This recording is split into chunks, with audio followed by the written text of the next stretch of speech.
السلام عليكم ورحمة الله وبركاته دمان ururka rajo xubnihiisa kala duwan iyo qaybihiisa kala duwan ee meesha ku soo salaamaya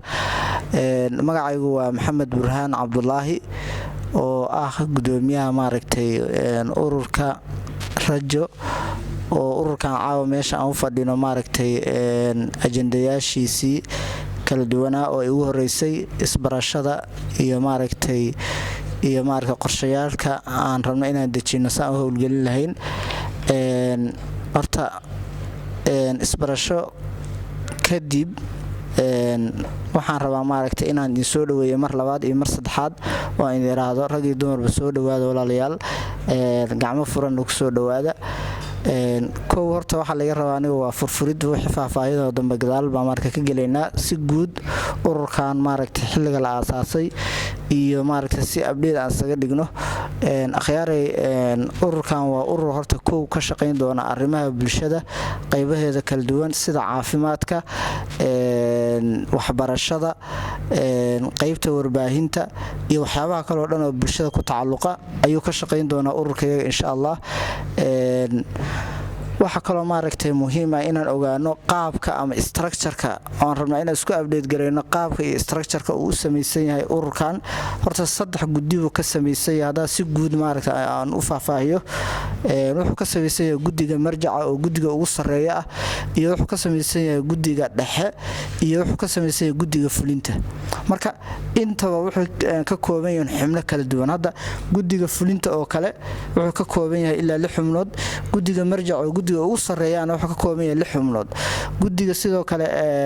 marjaca oo ugu sareeyana ka wada 6 xubnood ka kooban yahay kan fulinta laftiisa ilaa 7 xubnood ka kooban yahay iyo waa maxay kuwa ka shaqeynaya marka waa sida guud insha Allah taala marka waa noo furan yahay wixii kale faahfaahinaa gadaal baa ugu dirdoona insha Allah dhamaantiin soo dhawaada in leeyahay waa noo furan yahay shirka Assalamu alaykum warahmatullahi wabarakatuh bismillahir rahmanir rahim اللهم صل على سيدنا محمد وعلى آله وصحبه وسلم marka kore akhyaar ilaahay ka baaqno cabsi ilaahay xasuusino nafal baalkan joogtana inay geeri dhadhameysana ku tashato intaas wacdi horta ururkan waa urur dhalinyaro marka kore horta waxaan mahad celinayaa akhyaartii codsatay oo naqbashay oo soo xadirtay oo waqtigooda noo soo horay waxaan filayaa gabdhaha ugu fiican oo soo aqbalay si gaarna gabdhaha ugu mahad celinaya ururkan horta waa urur dhalinyaro internadana waxaan nahay isku hal family iyo isku hal shaqo isku hal deegaan meel kasto aan joogno meelaha kala deegaanada kamid ah waxa ka jira urur deegaanadooda dhista ka shaqeeya hawlahooda ka shaqeysta deegaan dhisidooda waxa ognahay inaanku isku had deegaanahay isku hal meelna ka soo wada jeedno deegaankan uu soo ogyahay waa aragteen meesha ku yeelana waa aragteen annaka la rabaa inaan u istaagno wax ka qabashadiisa waxa aan ku tari karno maantay hadii dadkii naga weynaa daadii naga weynayd ay biisay annaka waxaan rabnaa inaan dhisano inaan habayno macnaha inaan dhisano daqoya dhisamayna waxaan rabnaa inaan dadka naga dhisno bulsho dhisan baa deegaan dhisan ka keeni kara waxaan rabnaa maantay dhalinyaro baa tahay ama gabadh dhalinyaro baa tahay deegaankan waad ku dhalatay waa ku barbaadhay wax waa ku baratay laga yaabay inaad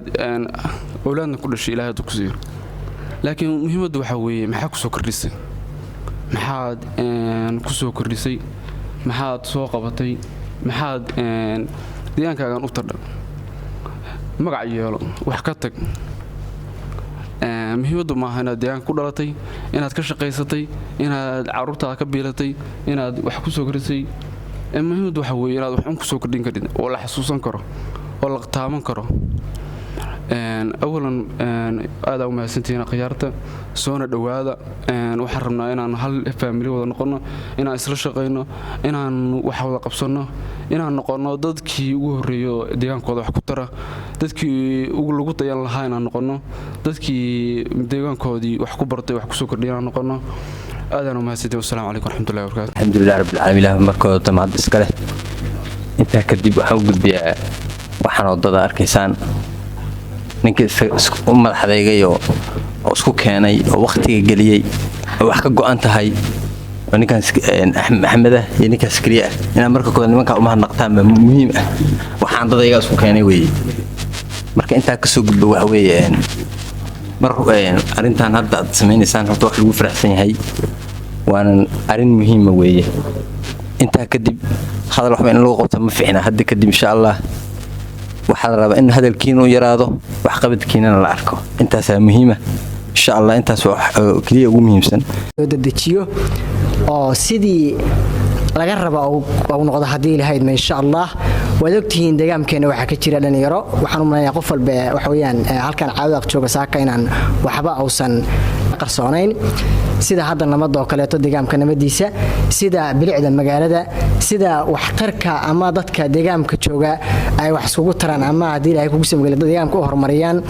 meherka ay maraysa state-ka qof walba oo marayo wax walba waa la garanayaa waxaan ka codsanayaa dhamaantiin anagoo og inaad intiinaanu qof walba aw qalbigiisa iyo niyadiisa iyo fikirkiisa ku jidho deegaankiisa oo qurux badan oo dadkiisa oo qurux badan oo dadkiisa oo isjecel oo dadkiisa oo israba oo dadkiisa waxa weeyaan horumaray inuu arko aan ogahay intiina in qalbigiina ka guuxiso haddana waxaan rajaynayaa inaan horumarino waxaan rajaynayaa inaan noqon kuwii wax isku keena ee aan wax qabsan waxaan ka codsanayaa inaan wax qabsano inaan deegaankeena horumarino inaan nabadda ka shaqeyno inaan horumarinta waxbarashada ka shaqeyno inaan caafimaadka ka shaqeyno inaan dhammaan deegaanka u noqono indho iyo hiigsi kuwa naga dambeeya kuwa naga maqan ay daba galaan oo hiigsadaan waxaan rajaynayaa dhamaantiin inaad ajiibi doontaan qof walbana dantiisa qaaska aw ka horumarin doono dadka danta deegaankeena iyo danta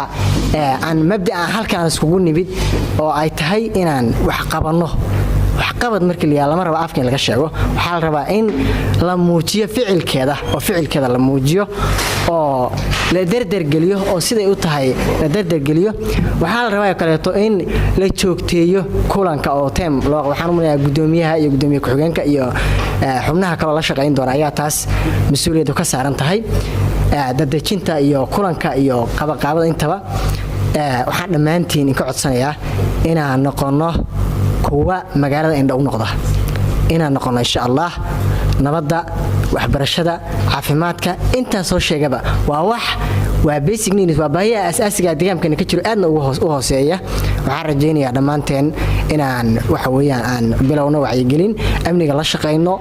waxa weeyaan aan soo muuqano ee aan noqon kuwa dhuunta boqolkiiba boqol sida arrinay u qabsooneen kow ajendayaasha xakamina isbarasho in badan teamku isbarto in badan baa online ama maaragtay qaab WhatsApp aan isku hadlaynay marka inaan caaw is hor fadhino oo tiimamkii liidaradoodii iyo xubnayaashii maaragtay liidaradaas ay hoostageen ay joogaan marka aad baan kaga mahadcelinayaa sidaas si la mid ah waxaan u mahadcelinayaa maaragtay cid walba oo ka qayb qaadatay in kulankan quruxda badan uu noo qabsoomo intaas waxaan uga tagayaa ama uga soo gudbayaa mahadcelinta uga soo gudbayaa akhyaaray horta ajendayaashanadii ugu muhiimsanaa waxaa ka mid ah inaan isbarano waa ka gudubno waa isbaranay qof walba xaafadu ka socdo magaciisa saddexan qaybta ama waaxdu qaabilsan yahay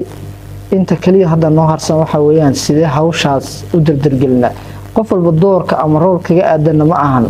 in maarka asaga uu faraha la geliyo waxaas just waxa laga rabaa maxay information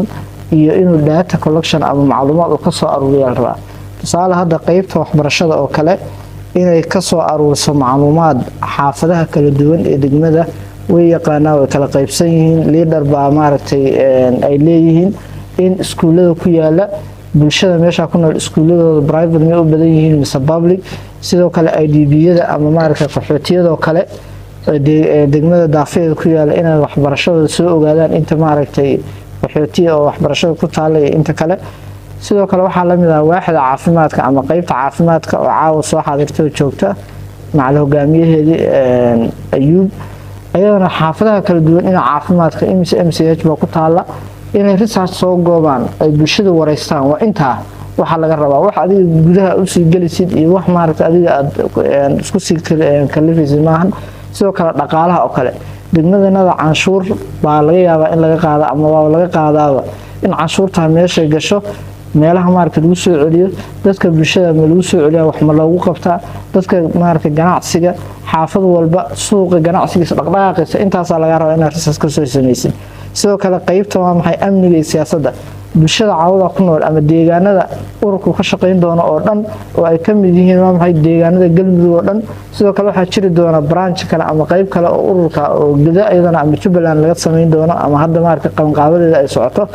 deegaanada marka anaga aan quseeyo galmudug sidee maaragta amniga dadka bulshada ay ku noolaanayaan xasiloonidooda waa sidee xagee wax ka qaldan yihiin bulshadaas inaan wacyi gelin haddii amniga aan aragno inaysan gacan siinin laamaha amniga iyo bulshada deegaanka maamulka jira ayadana waa intaas ayadana macluumaad laga soo aruuriyo. waxaa kale ka mid ah waaxda bulshada macnaheedu maxay intaas arrimaha bulshada laakiin si khaas ah inay intaas ayagana maaragta ay si maaragta la shaqeynaayo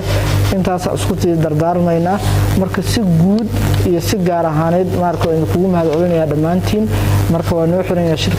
shirkayada. assalaamu calaykum waraxmatullaahi wabarakaatuh. qofta ma fiicna hadda kadib insha Allah waxaa la rabaa in hadalkiinu yaraado wax qabadkiinana la arko intaasaa muhiima insha Allah intaas wax kaliya ugu muhiimsan hadda gadigin jaamacada wada dhigataan marka haddu ka baxdaan baaga muuday wax Soomaali baa moogtahay magacii waa wadataan jaamacadeed haddu lama rabo dad beenbeena jaamacadu waa ka soo baxeen aqliga uga soo baxeen dadka ku shaqeeya saas muhiim magacii jaamacadu ku shaqeeya intaasaan dhahi karaa insha Allah oo wax qabad la imaado cusub. bismillaahi raxmaani raxiim ilaaha ma iskale oo suuqa keen halkaan dhalinyarada qurux badan oo sidaan maartay sharfan isugu keenay dhammaan waa salaamay dhalinyarada meeshaan isku timid salaan kadib waxaan rajeynayaa in horta ururka rajaca galmudug caabudwaaq lidbada loo taagi doono urur saan kale maartay loo aasaasay ma jirin waxyaalo iska basiir oo maartay hadda kor xoogaa la soo aasaasay wajah laakiin in maartay mid weyn laga dhigi doono waxa la yiri biyo fadhiyo biyo socod biyo fadhiyo aan fajiya haddii intaan isku tirsanaato degmadu istaagto inta kalena waxa waaye waa raaci doontaa insha Allah marka aan rajeynayaa wada shaqayn iyo isku xirnaan in wadooyinka la hagaajiyo in dabdamisyo la gato waxyaalaha magaalada ugu baahida weyn in maaragtay leerarka la iska hagaajiyo in amniga laga shaqeeyo intaasaan rajeynayaa insha Allah dhammaantiin waa salaamantiin. bismillaahi raxmaani raxiim dhammaantiin horta waan salaamayaa dhalinyarada qurux badan ee halkaan caawa iskugu timaaday qof walba waxaan ku salaamayaa masamkiisa iyo magaciisa iyo meesha fadhiyo waxaan kaga mahadcelinayaa sidaad caawa u soo ajiibteen shirkan oo horumar u ah dhalinyaradeena ama deegaankeena in aan arka caawa dhalinyaro soo ajiibtay oo horumarinaya ama wax u qabanaya oo xaafadaha magaalada ka yimid run ahaantii waa waxaan muddo badan aan ku fakarayay oo qalbiga ka guuxaya inaan arko dhalinyaro u taagan deegaankooda inay horumariyaan inay deegaankooda wax u qabtaan inay dadkooda waxa weeyaan wax u qabtaan in ay shakhsi ahaantooda maadaama ay dhalinyaro yihiin ay dhalinyaro ahaan wax u qabsadaan aad iyo aad baan ugu faraxsanahay. waxaan isku dardaarmaynaa kula dardaarmayaa dhammaantiin in barnaamijkan hore loo wado oo aad loo dedejiyo oo sidii laga raba oo noqdo hadii ilahayd ma insha Allah waad ogtihiin deegaankeena waxa ka jira dhalinyaro waxaan u maleynayaa qof walba waxa weeyaan halkan caawada jooga saaka inaan waxba uusan qarsoonayn sida hadda nabad oo kale deegaanka nabadiisa sida bilicda magaalada sida waxtarka ama dadka deegaanka jooga ay wax isugu taraan ama hadii ilaahay kugu sameeyay deegaanka u horumariyaan meherka ay maraysa state-ka qof walba oo marayo wax walba waa la garanayaa. waxaan ka codsanayaa dhammaantiin anagoo og inaad intiinaanu qof walba aw qalbigiisa iyo niyadiisa iyo fikirkiisa ku jidho deegaankiisa oo qurux badan oo dadkiisa oo qurux badan oo dadkiisa oo isjecel oo dadkiisa oo israba oo dadkiisa waxa weeyaan horumaray inuu arko aan ogahay intiina in qalbigiina ka guuxiso haddana waxaan rajaynayaa inaan horumarino waxaan rajaynayaa inaan noqon kuwii wax isku keena ee aan wax qabsan waxaan ka codsanayaa inaan wax qabsano inaan deegaankeena horumarino inaan nabadda ka shaqeyno inaan horumarinta waxbarashada ka shaqeyno inaan caafimaadka ka shaqeyno inaan dhammaan deegaanka u noqono indho iyo hiigsi kuwa naga dambeeya kuwa naga maqan ayna daba galaan oo hiigsadaan waxaan rajaynayaa dhammaantiin inaad ajiibi doontaan qof walbana dantiisa qaaska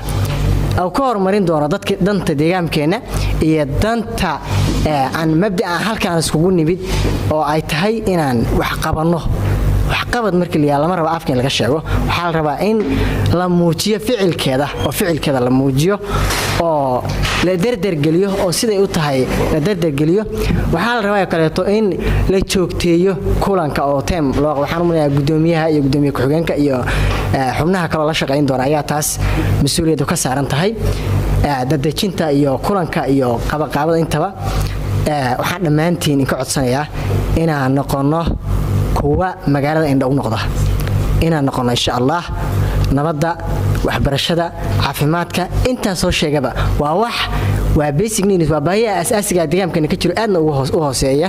waxaan rajaynayaa dhammaanteen inaan waxa weeyaan aan bilowno wacyigelin amniga la shaqeyno waxa weeyaan aan soo muuqano ee aan noqon kuwa dhuunta boqolkiiba boqol sida arrinay u qabsooneen kow ajendayaasha xakamina isbarasho in badan teamku isbarto in badan baa online ama maaragtay qaab WhatsApp aan isku hadlaynay marka inaan caaw is hor fadhino oo tiimamkii liidaradoodii iyo xubnayaashii maaragtay liidaradaas ay hoostageen ay joogaan marka aad baan kaga mahadcelinayaa sidaas si lamid ah waxaan u mahadcelinayaa maaragtay cid walba oo ka qayb qaadatay in kulankan quruxda badan uu noo qabsoomo